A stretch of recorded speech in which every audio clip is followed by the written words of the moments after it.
Okay, the next stitch we're going to do is called the chain stitch. Thread your needle, have a tail, have a knot at the other end.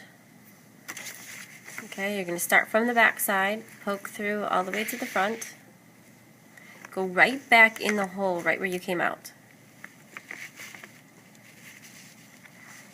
Instead of pulling all the way through,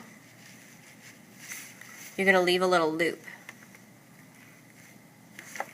Okay. Then you're going to pretend that you're doing a running stitch and leave a nice space in between to where you want the next stitch to begin. So I would say it's maybe about 1/4 of an inch. Okay. Leave that loop there. Come up. Go in. Pull the needle through that loop. And now pull it tight, but not too tight. You want it to be kind of loose because you want to keep that little curve that's right there, so it has a nice chain stitch look. Okay. So as we've come up, now we go back down into the hole where we first came out, leave a loop, go over about 1/4 of an inch for your next stitch, pull all the way up, go back up through that little hole that you left, little loop, and then pull it a little bit tight. Yeah, do a couple more. Go back into the hole where you came up, where the thread's coming out. Leave a loop. Not a very big loop. Let's make that a little bit bigger.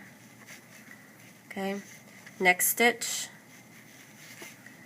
comes up, back through the loop, and then pull it tight. One more. Go back in the hole where the thread is coming out. Don't forget to leave the loop. Next stitch, about 1/4 of an inch away. Pull through the loop. Okay, in order to finish off the stitch, let's pretend we've done all that we want to do.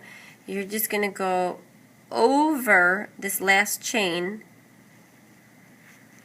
and make a tiny little mark right next to that, just to hold that in place, kind of like a little tack. So right there, it's a tiny little tack. Flip it over and go ahead and do your circle knot through the circle, finger on the knot, pull it tight, and then you can cut off the excess.